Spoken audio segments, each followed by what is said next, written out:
Assalamualaikum warahmatullahi wabarakatuh. Innal hamdalillah nahmaduhu wa nasta'inuhu wa nastaghfiruh wa na'udzu billahi min syururi anfusina wa min sayyiati a'malina. May yahdihillahu fala mudhillalah wa may yudlil fala hadiyalah. Asyhadu an la ilaha illallah wa asyhadu anna Muhammadan abduhu wa rasuluh la nabiyya ba'dah.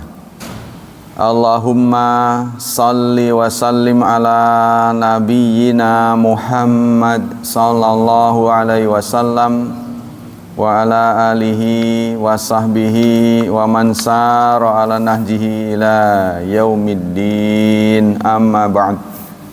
Ayolah ikhwah, kita lanjutkan kajian tafsir surat ke-7 ayat 53 suratul A'raf. A'udzu billahi minasy syaithanir rajim. Bismillahirrahmanirrahim. Hal yanzuruna illa ta'wilahu yawma ya'ti ta'wiluhu yaqulul ladzina nasuhu min qablu qad ja'at rusulu rabbina bil haqq. Kata hal, ya, huruf hal itu artinya apakah. Asli makna hal itu apakah. Tapi kalau hal didampingi dengan illa, ya, maknanya berubah menjadi tidak. Ya. Jadi asalnya hal. Contohnya hal darasta, apakah kamu sudah belajar? Hal ta'allamta, gitu kan. Tapi kalau hal ini didampingi dengan illa, kan di sini ada illa, hal yanzuruna illa, maka dia berubah memaknanya jadi tidak. Hal yanzurun, mereka tidak menunggu. Menunggu ini kan satuannya waktu, ya. Illa ta'wilah, kecuali takwilnya. Takwil itu diterjemahkan oleh Kementerian Agama dengan tetap takwilnya. Nah, dalam kurung terwujudnya kebenaran Al-Quran. Apa sebagaimana takwil? Takwil itu eksekusi. Mereka tidak menunggu kecuali saat eksekusi. Ya, sementara itu kita pegang dulu. Nanti kita lihat arti-arti yang disampaikan oleh ulama. Yauma ya'ti ta'wiluhu, pada hari datang takwil. Nah, takwil itu artinya bisa menurut Kemenak terwujudnya kebenaran Al-Quran, ya. Tadi saya sebut dengan eksekusi. Pada hari datang eksekusi itu, yaqulu, berkata, alladzina nasuhu, yang telah melupakannya. Hunya ke siapa? Nyaknya ini, Quran. Jadi melupakan Quran itu menjadi musibah. Ya, sebaliknya, ingat Quran itu menjadi nikmat.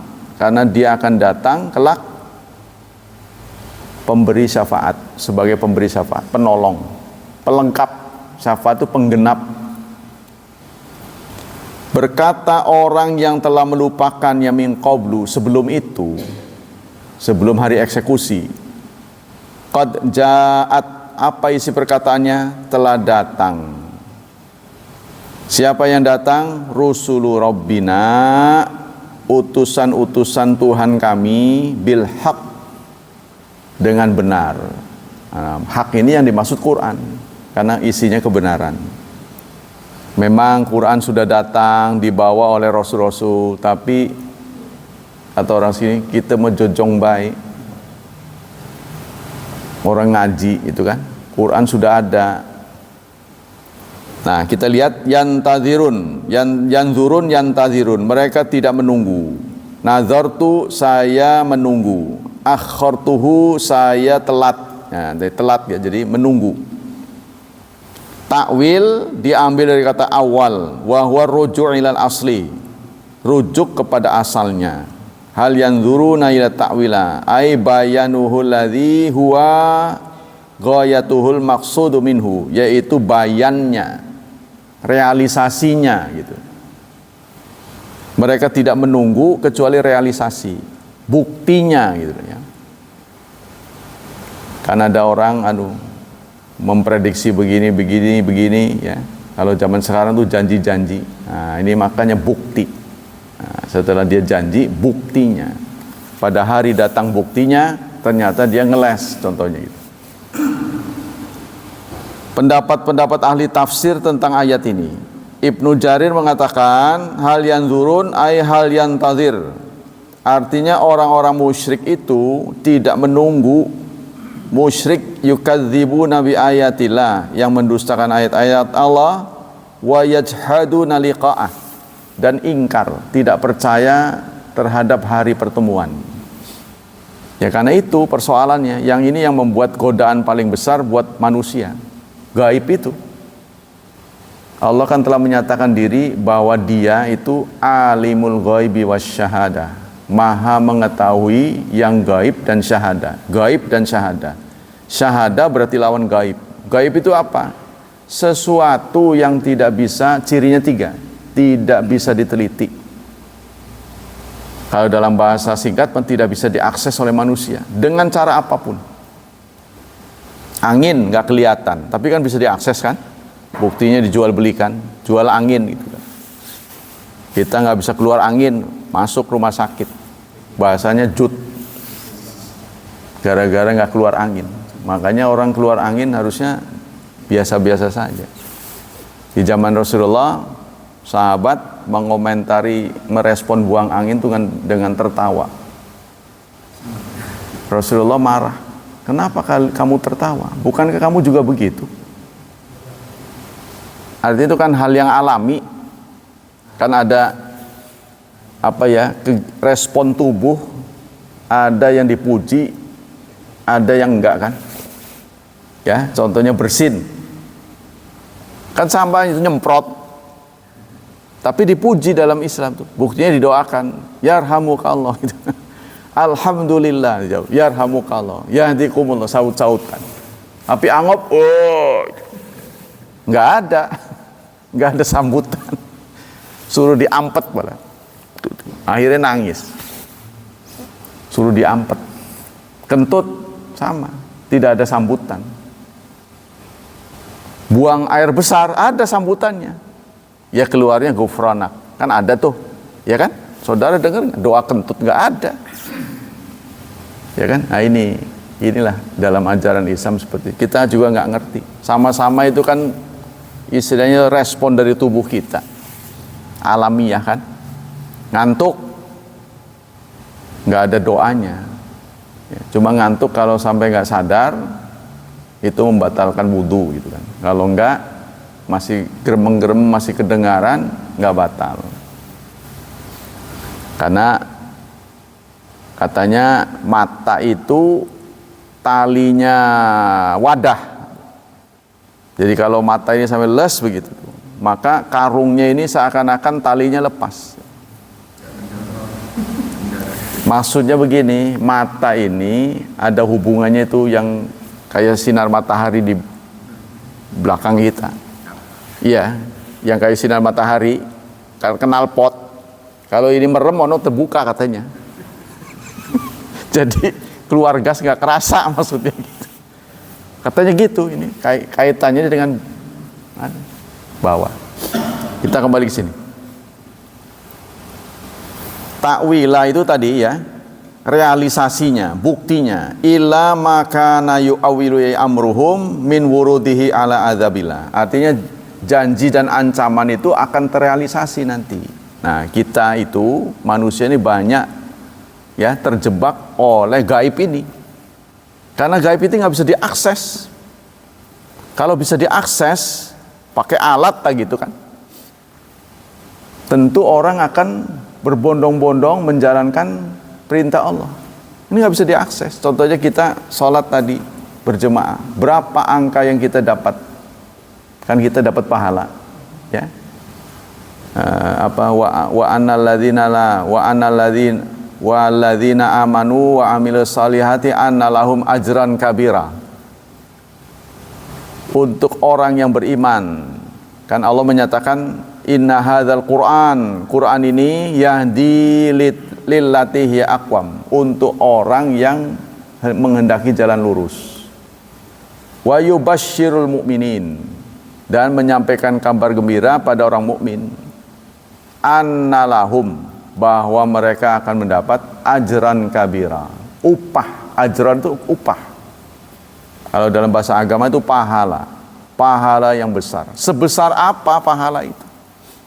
Nggak bisa diakses dengan cara apapun, mau mikroskop dengan ilmu kebatinan ilmu apa itu dipanggil nggak akan bisa. Nah ini godaan buat kita tuh begitu, sehingga anak muda menyepelekan perintah dan larangan. Mereka mengira ya yang mereka rasakan itulah yang menjadi patokan. Toh nggak sholat sehat-sehat saja, begitu kan? Toh nggak sholat saya juga sukses, berhasil. Nah ini yang menjadi godaan. Kalau bisa diakses, wah udah penuh ini, masjid udah penuh. Nah itu tidak bisa diteliti, tidak bisa dialami, tidak bisa diuji. Itulah gaib. Nah nanti semua itu akan menjadi kenyataan. Namanya syahadah itu sesuatu yang bisa diteliti, sesuatu yang bisa diuji, sesuatu yang bisa dialami, lawan dari gaib. Syahadah tuh angin nggak kelihatan tapi bisa dirasakan, bisa diperjualbelikan. Ya, gelombang magnetik, sinyal radio, sinyal HP, semua bisa diatur, bahkan bisa dijual belikan, ya kan? Kalau kita menjadi operator HP, operator handphone, nomor itu akan dikasih oleh pemerintah nomor sekian, gelombangnya tuh, ya seperti radio top atau Banten itu kan nggak mungkin selisih gitu, nggak mungkin putar satu tempat suaranya numpuk situ, diatur ini turun sedikit, ini turun sedikit, itu kan diatur, nggak boleh tabrakan. Ini udara saja bisa diatur, gelombang. Ya, itu bukan gaib. Walaupun kita di sini kan ada siaran nih, ya kan? Ada siaran nggak di? Ada. Cuma penangkapnya nggak ada, receivernya. TV, handphone itu receiver kan? Nggak ada. Nah Rasulullah dilekatkan oleh Allah, ada receivernya. Jadi suara langit tuh nyampe. Kita nggak dikasih. Kan waktu kecil dibedah beliau. Ya nggak tahu lah dipasang apa gitu. Terus ketika mau Isra Mi'raj sekali lagi. Kenapa? Karena kalau nggak dipasang, tubuh Rasulullah itu terbakar. Jadi kalau ada ini benda begini, kita gerakkan dengan cepat, gesekan udara. Ya kalau pelan sih nggak apa-apa kayak kita. Tapi kalau gesekan udara cepat, akan terbakar. Itulah sebabnya meteor itu terbakar. Nah Rasulullah melakukan perjalanan dalam ukuran menit, ya jam lah mungkin ya, kita nggak tahu persis ya berapa gitu. Dari Masjidil Aqsa ke Masjidil Haram, dari Masjidil Haram ke Masjidil Aqsa terbalik. Dari Masjidil Aqsa ke Sidratil Muntaha. Sidratil Muntaha itu notok tuh, notoknya nggak dijelaskan kapan. Maka itu namanya Mi'raj. Ini kan ada ketidaksamaan, ketidaksinkronan Isra dan Mi'raj. Isra itu perjalanan, Mi'raj itu tangga. Kan Allah itu kalau menghubungkan itu selalu sama. Ya, kalau dalam bahasa grammar itu fi'il madhi dengan fi'il madhi, kata kerja dengan kata kerja, kata benda dengan kata benda. Contohnya wa aqamus salata wa atawuz zakah wa atawu.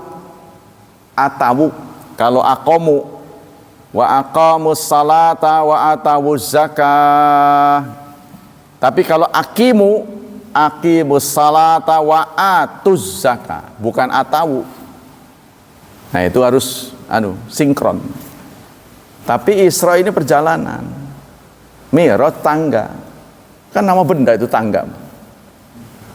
Kalau Isra kan proses, ya kan? Namanya perjalanan kan proses. Nggak ada bendanya gitu, karena ini proses. Kenapa? Ya karena kita nggak tahu tempatnya. Titik berangkatnya mah tahu, Palestina. Tapi polnya di mana nggak tahu. Makanya muntaha. Muntah itu notok. Sudah nggak ada lapis lain, notok. Sehingga di tempat tertentu malaikat Jibril pun undur diri. Kenapa saya nggak ditemani sampai ke tujuan? Maaf, ini bukan level saya. Nah, itu bukan makob saya.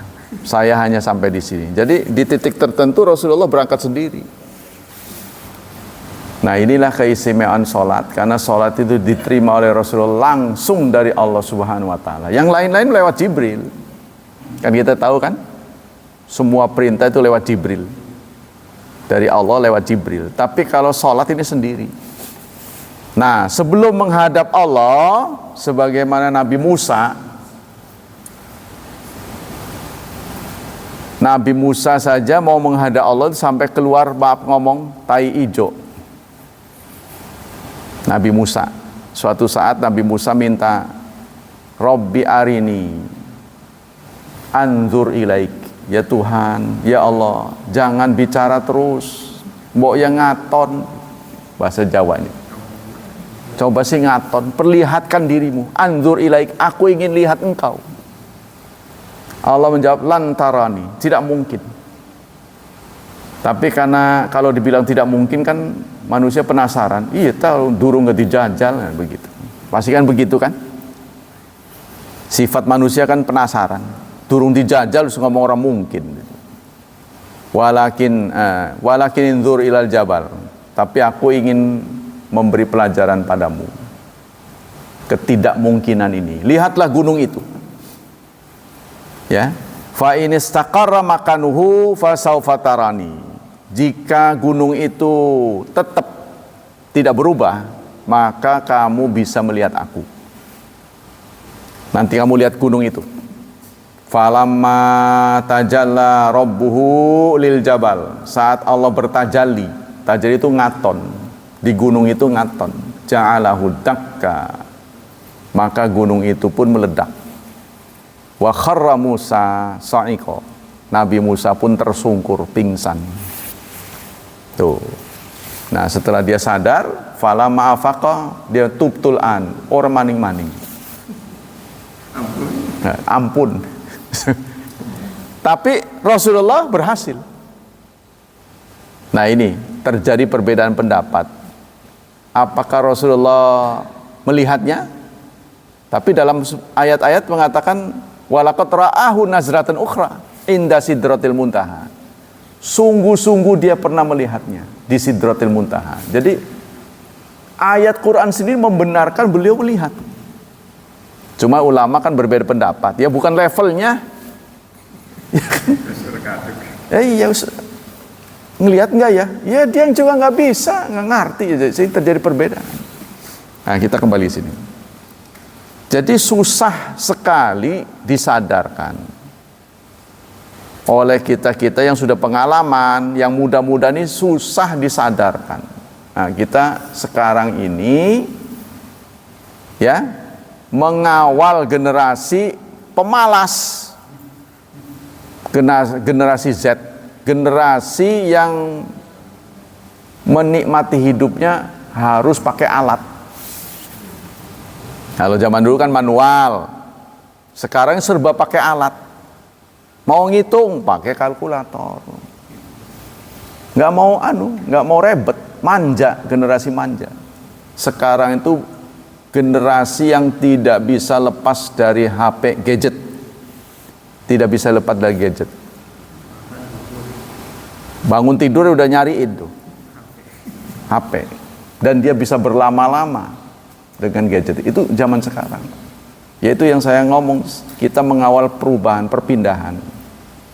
Yaqulul ladzina nasu min qablu, artinya berkata orang-orang yang telah melupakannya sebelum ini. Meninggalkan apa? Melupakan apa? Taraku ma umiru bihi minal amal. Artinya mereka meninggalkan apa yang diperintahkan dari amal munjihim, yang bisa menyelamatkan. Mimma alabi amruhum, dari eksekusi, ya, dari realisasi janji Allah. Yauma idzin minal azab min qabli dzalika fid dunya, yaitu menghindarkan hari itu dari azab sewaktu di dunia. Ngaku dia, qad ja'at rusulu rabbina bil haq, dia bersumpah telah datang utusan-utusan Tuhan kami dengan hak. Hina ayanul bala, tapi itu diucapkan setelah melihat azab. Ya, istilahnya sudah di pinggir jurang, tinggal dijorokin doang. Waduh, iya saya salah ini. Udah begitu tuh baru. Ya, untuk kita ya semua semoga tidak terjadi ya. Nah, makanya kita saving sekarang, nabung terus, walaupun payah-payah jalanin aja. Qad kanat tashabu nasihat lahum, padahal waktu di dunia sudah banyak diberi nasihat, ya kan? Maka tugas saya dianggap selesai karena ba'da subuh saya selalu tampil melayani saudara. Nah, itu ya. Ini tugas keagamaan. Jadi nanti jangan nempuin saya. Jangan sampai nggak diajarin sudah, tapi saudara yang nggak hadir, lewat aja. Malah memberikan tuduhan-tuduhan. Kalau malas bilang aja malas, jangan nuduh yang macam-macam. Nah, ini. Pelajari dengan baik, periksa dengan baik. Jangan-jangan yang saya bacakan nggak benar, periksa. Tapi ada orang yang mau belajar bahasa, jadi dia mau terjemahannya. Saudara kan nggak seneng bahasa, keterangannya doang. Tapi ada orang yang saya keterangan begini, dia merasa ngawur gitu. Harus dibaca ini. Wa balagathum anillah risalah, dan sudah sampai kepada mereka risalah. Gitu maksudnya. Lempeng aja begitu. Qad kanat nasahat lahum. Rasul-rasul itu sudah memberi nasihat. Wa sadaqathum anillah, dan sudah meyakinkan ini betul-betul dari Allah. Ya, contohnya Pak Mul jadi rasul saja, susah dipercaya. Kenapa? Karena nggak ada bukti. Ada bukti nggak? Maksudnya begini loh. Kalau Pak Mul diangkat, saya ikut menjadi saksi, kan saya bisa ngasih tahu orang, iya saya menyaksikan. Tapi Rasulullah kan nggak menyaksikan. Ya? Walaupun Jibril turun ngasih ayat, kan yang lain nggak dengar. Tahu-tahu barusan ayat turun. Jangankan orang jauh yang bonceng dengan Rasul saja nggak tahu. Dia hanya tahu itu kalau menunggangi ontanya turun gitu. Beliau berkeringat. Itu gejalanya aja begitu. Jadi nggak kedengaran suara bergema, nggak kelihatan, nggak kedengar. Wah, ini lagi ayat lagi turun. Diam, udah pada tahu tuh. Sebentar beliau cerah lagi, barusan turun ayat. Begitu. Ya, seperti nanti diceritakan, saya, kata Abu Dzar, mengikuti Rasul. Mindik-mindik, mana nih Rasul? Karena mereka itu membuat pengawalan sendiri. Pengawalan apa ya namanya? Mandiri. Sahabat-sahabat ini. Open pada Rasul. Kemanapun pergi dikawal Rasul itu. Yang orang penting, ya kan? Tapi nggak pernah disuruh oleh Rasul. Nah, begitu merasa diikuti, Rasulullah menoleh gitu. Siapa itu? Saya, ya Rasul, saya menjaga Anda. Oh, gitu. Suatu saat si Abu Dzar ini ditarik oleh Rasul ke depan. Kan di belakang nih dia. Saya kira Rasulullah pasti mau buang hajat ini, mau kencing kali itu kan. Kalau di belakang kan nanti ngelihat kan. Di ke depan ini mau jadi benteng itulah singkat. Tapi ternyata Rasul nggak ada. Duh, kemana? Kelangan si Abu Dzar. Lalu Abu Dzar mendengar ada omongannya. Orang ngobrol kan sayup-sayup kedengaran. Setelah itu Rasulullah datang. Ya Rasulullah, dari mana? Saya kelangan nih, bahasa sini. Enggak, barusan. Itu tadi ngobrol sama siapa? Saya dengar ada Anda bicara. Oh, itu Jibril. Jibril datang. Tapi udah pergi. Maksudnya nih, Abu Dzar nih Jibril, nggak begitu Rasul tuh. Hah?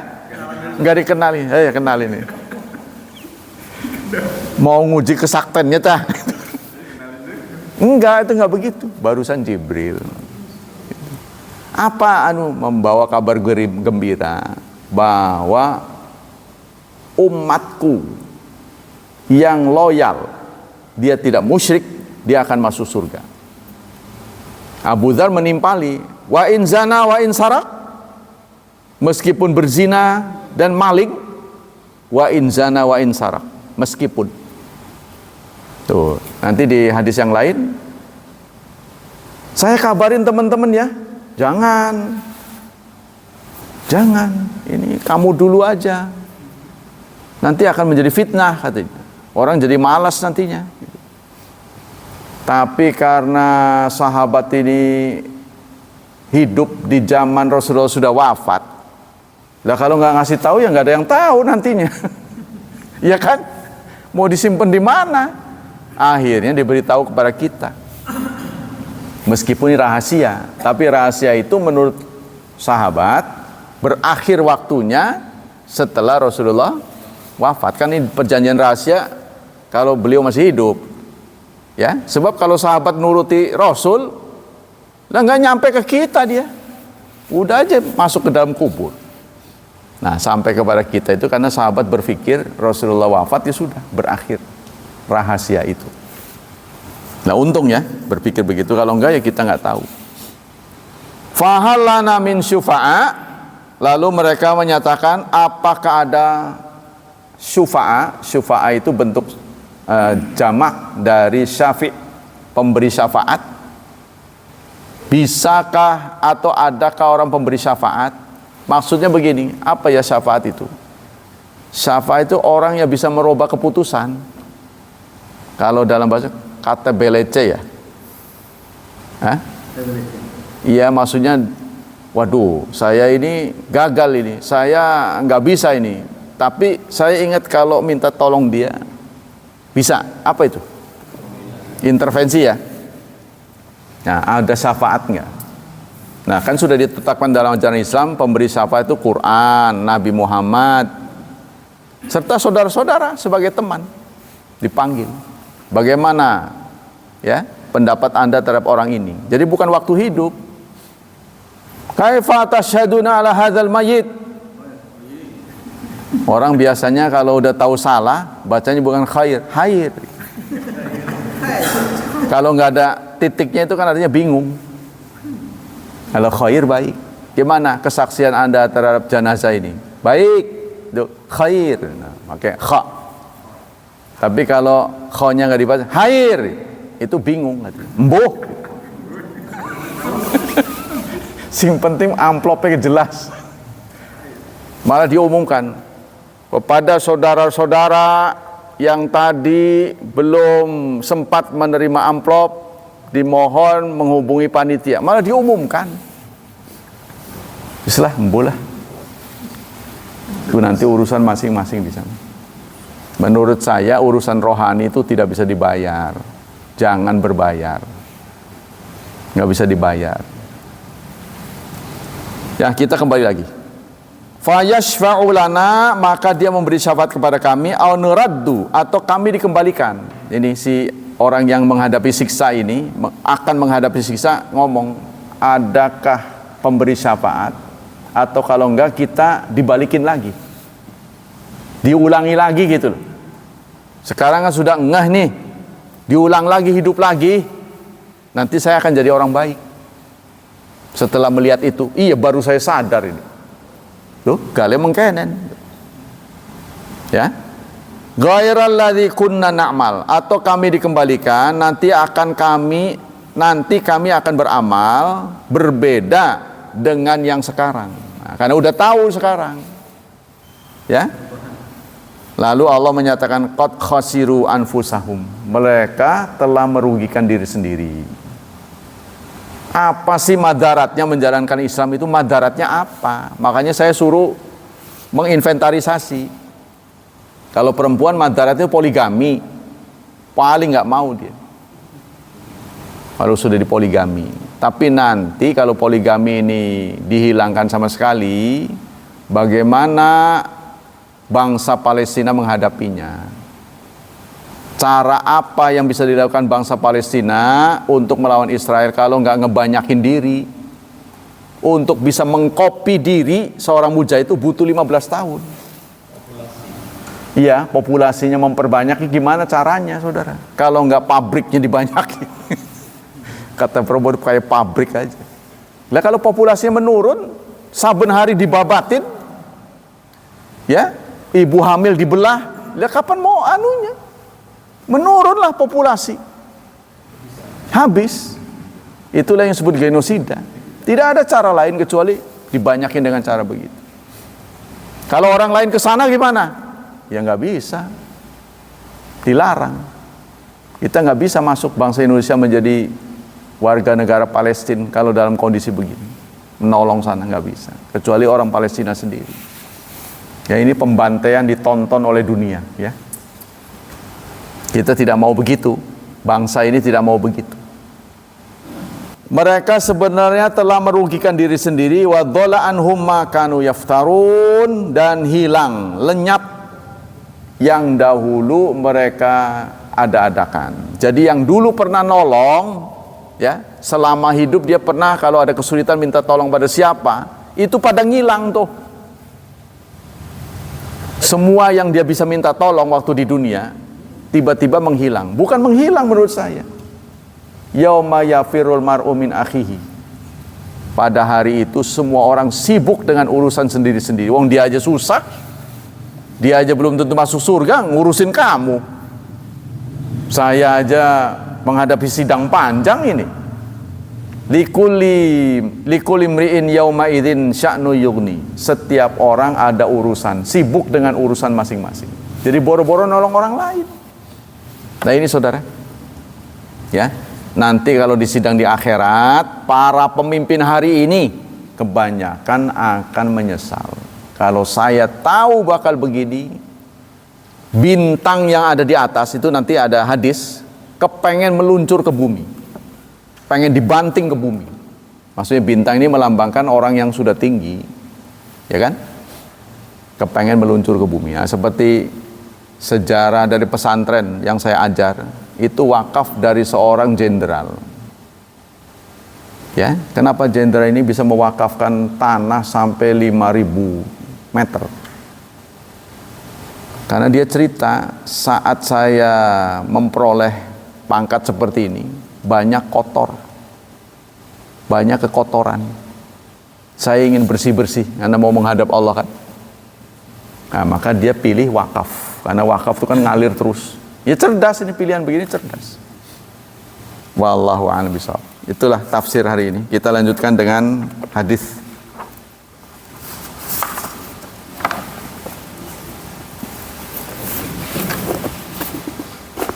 Bismillahirrahmanirrahim. Kita sampai tentang masih mengenai perempuan. Maja fi ghusl mustahada wa salatuha wa ghisyanu zaujiha.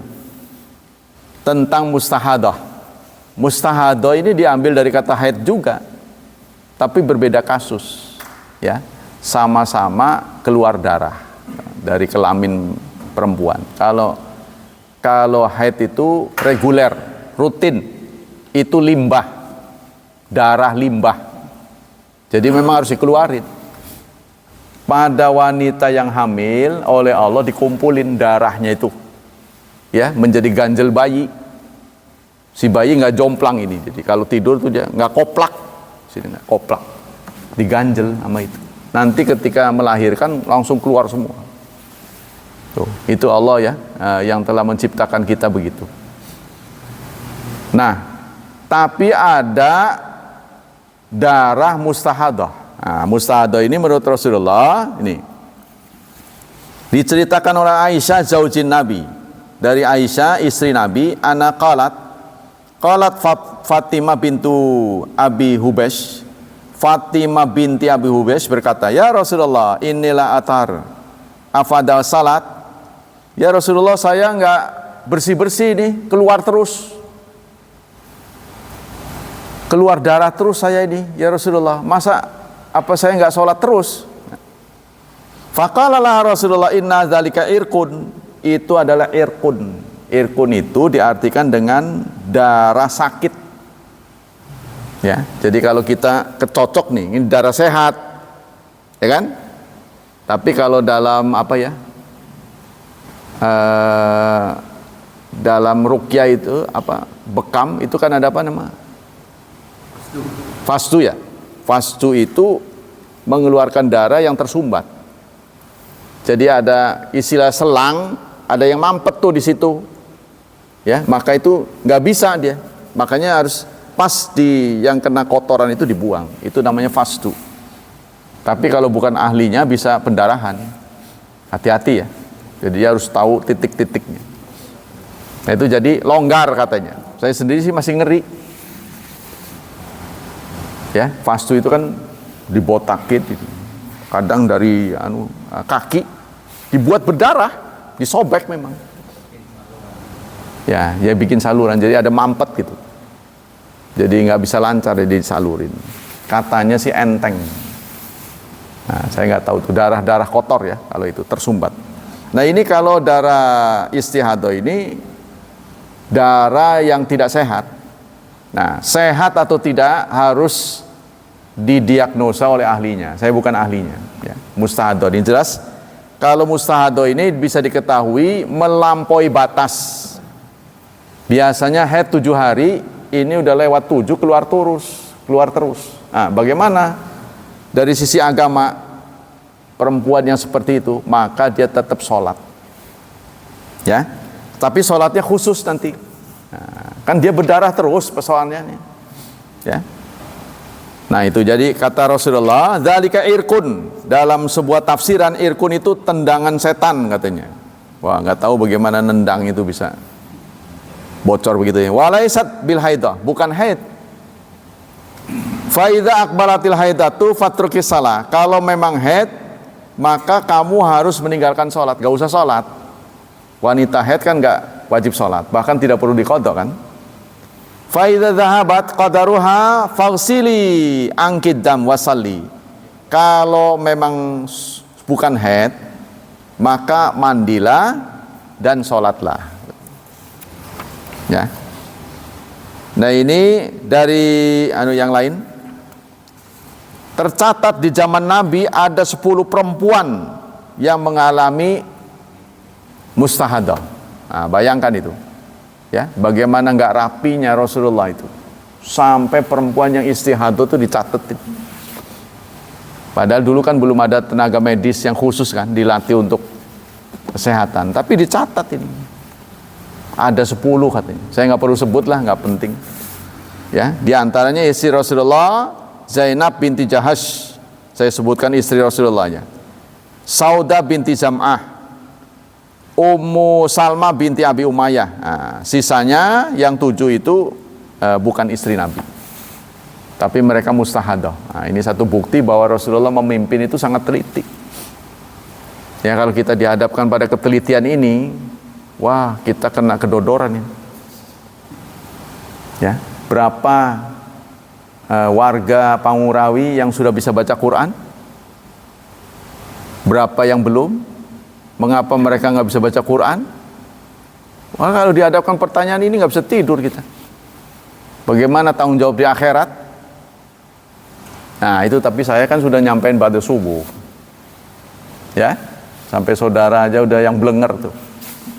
Lebih dikit aja protes. Nggak taunya alarmnya ketinggalan. Dilebihin, diimbuin aja nggak mau. Lewat sedikit tuh protes. Tutup aja. Terus hadis lain, anal mustahadah tatasilu kulli salah. wanita yang istihadah mandi setiap sholat. Nah ini berabeknya nih, blooding ya, istilahnya pendarahan. Tapi siapa yang tahu pendarahan atau bukan, ini harus diperiksa oleh ahlinya. Kita harus konsultasi dengan kesehatan nih, apa bedanya haid dan istihadah. Ya, jadi ini blooding, jadi sampai dengan biasanya mau udah mampet, ini mah enggak. Itu bloodingnya, darahnya itu darah segar itu mah. Bukan, kalau haid itu kan darah limbah kan, memang tidak dibuai, jadi dia harus keluar. Ya, tapi kalau mustahadah ini darah segar, berbahaya kalau terlalu banyak keluar, bloodingnya, akan kurang darah. Kemudian hal lain yang berbeda dengan orang biasa, wanita mustahadah itu boleh menjamak sholatnya. Nah, jamak itu sudah ada pasangannya, zuhur dengan asar, ya. Kemudian maghrib dengan isya. Kan tadi saya pernah sampaikan ada keistimewaan di luar kita, ya. Sholat itu ada qasr, ada jamak. Kalau qasr ini kaitannya dengan safar, tidak safar nggak boleh qasr. Tapi kalau jamak ini keperluan. Kita kadang-kadang dihadapkan suatu kepepet lah, keperluan, sehingga kita boleh menjamak. Keperluannya apa saja tidak dibatasi. Yang penting bukan maksiat. Nah itu ya. Nah selanjutnya yaitu tadi ya, jadi boleh dijamak karena dia kan harus mandi, repot dong. Jadi 2 sholat sekali mandi. Nah, sebaiknya dipilih asar sih. Kalau tergantung kepentingan sih ya. Kalau dia mau tidur, contohnya udah sholat zuhur, asarnya ditarik. Dia mandi sekali. Nah, nanti mandi lagi. Karena kan ngocor terus masalahnya nih. Kemudian mustahadah tatawadda likulli salah. Wanita mustahadah itu setiap sholat harus wudu. Nah, kalau mandi tadi jamak, ya, karena harus mandi tuh, karena keluar darah. Mandinya dijamak, nah, artinya 2 sholat jadi 1. Tapi wudunya, ya, setiap sholat. Kalau mandi yang dipakai caranya itu cara Rasulullah, nggak perlu wudu, asal nggak batal ya. Mandi Rasulullah kan wudu duluan, kecuali kaki kan, wah, terus dia mandi, terakhir mau meninggalkan kamar mandi, dia basuh kakinya. Jadi nggak perlu wudu lagi, sepanjang setelah mandi itu nggak ada kebocoran, nggak ada hal yang membatalkan wudu. Ya, contohnya buang angin, ya kalau buang angin diulang lagi wudunya. Tuh ya, ini hadis-hadisnya.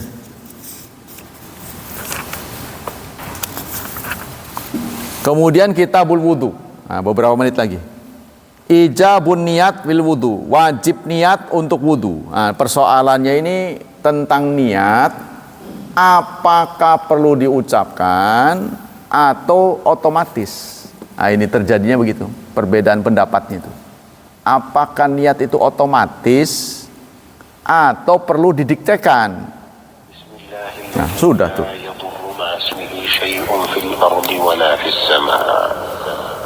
Jadi sebagian ulama mengatakan kalau orang lagi melakukan sesuatu ditanya pas, itu berarti sudah niat. Contohnya teman kita baris di saf awal, ngapain? Ya mau sholat lah. Sholat apa? Zuhur, berapa rakaat? 4. Ngadep mana? Kiblat, berarti udah niat. Jadi, ngerti nggak? Kalau kira-kira kita tanya tepat, ngapain? Ya berdirilah. Mau apa? Ya teman-teman kan berdiri, tetangga-tetangga saya. Ya, itu berarti belum niat itu. Jadi maksud saya nggak perlu. Ini ulama beda di situ tuh. Kan kita ini datang belakangan melihat fenomena ini kenapa begini. Itu dari perselisihan di situ. Takut ngelamun. Takut kita melamun ikut-ikutan doang, itu yang membedakan ikut-ikutan dengan tidak. Ya. Jadi kalau ditanya itu jawabannya pas, berarti nggak ikut-ikutan. Ngapain? Ya berdirilah. Ngapain berdiri? Mau sholat. Sholat apa? Zuhur, berapa rakaat? 4. Ngadep mana? Kiblat. Jadi imam makmum, ya makmum lah, saya di belakang. Berarti udah niat. Tapi kalau jawabannya berbeda, ini teman saya, kebetulan tamu nih, saya ikut sih. Sholat apa? Nggak tahu. Tahu imam sholat apa itu nggak tahu. Sama sama dengan ini. Orang sini waktu haji itu masuk ke kiblaten. Kenapa sholat? Saya tanya. Saya pengen uji tetangga namanya. Kenapa sholat? Enggak, itu teman-teman pada sholat. Oh, berarti nggak ngerti. Itu namanya tahiyatul masjid, saya bilang. Oh gitu ya. Saya lihat orang teman-teman ada sholat ya sholat. Nah, itu namanya ikut-ikutan. Wallahu a'lam bishawab. Ada pertanyaan? Sholatnya? Iya sama. Iya sama. Mau sakit mau enggak sama. Cuma kalau kita tidak bersentuhan dengan air ya tayamum. Kalau diperban semuanya nggak bisa bergerak, ya bagaimana mau mandi mau apa? Wong ini aja susah di infus gitu kan. Gimana? Masa mau dicabutin, ntar dulu. Pasang lagi cerut. Iya.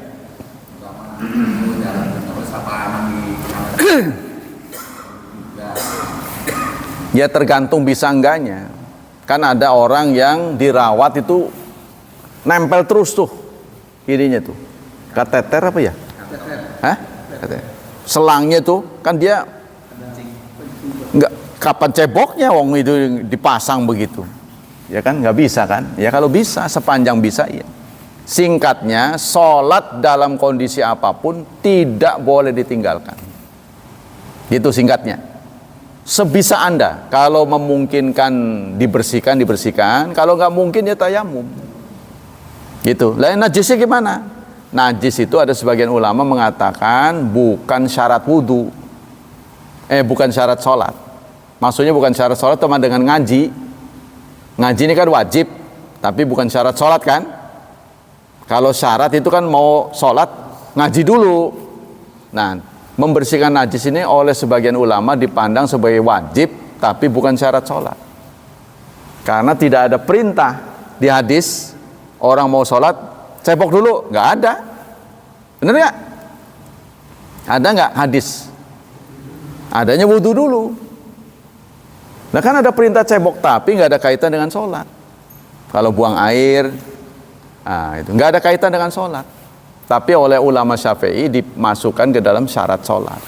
Kalau menghadap kiblat ya mau sholat, syarat itu Pak, ya kan? Tapi kalau membersihkan najis ini terjadi khilafiyah, apakah menjadi syarat atau bukan? Yang jelas wajib. Maksudnya kalau tidak menjadi syarat, nanti kalau udah longgar dia bersihin. Sama dengan kita di jalanan, baju cuma satu-satunya, musafir. Ada orang bawa mobil proc aja, aduh, udah tahu kotoran hewan ada di situ semua. Nah contoh aja itu, kan kita nggak mungkin lepas. Sholat tetap wajib, Anda nggak bisa menghindari sholat. Sholat sebisanya. Kalau memungkinkan dibersihkan. Kalau menurut mazhab Syafi'i lebih baik Anda berbaju basah. Jadi harus dibersihin, basah-basahan itu sah. Lah iya kita repot lah. Ya itu Pak. Jadi sebisa mungkin. Ya kita nego, makanya perlu ada rumah sakit Islam. Tuh, para medisnya jadi tahu gimana nih caranya. Yang lain? Cukup ya? Demikian kajian pagi ini. Kalau masih ada ya masih ada waktu-waktu besok, insya Allah. Semoga Allah memberikan pahala yang berlipat ganda pada kita, tetap melindungi dan menyelamatkan kita dari wabah dan fitnah, dari syubhat dan syahwat. Dan kita doakan anak-anak kita diberi kemudahan, diberi berkah, serta diberi petunjuk untuk menjadi hamba Allah yang saleh dan salihat. Subhanakallah wa bihamdik, asyhadu an la ilaha illa anta, astaghfiruka wa atubu ilaik. Wassalamualaikum warahmatullahi wabarakatuh.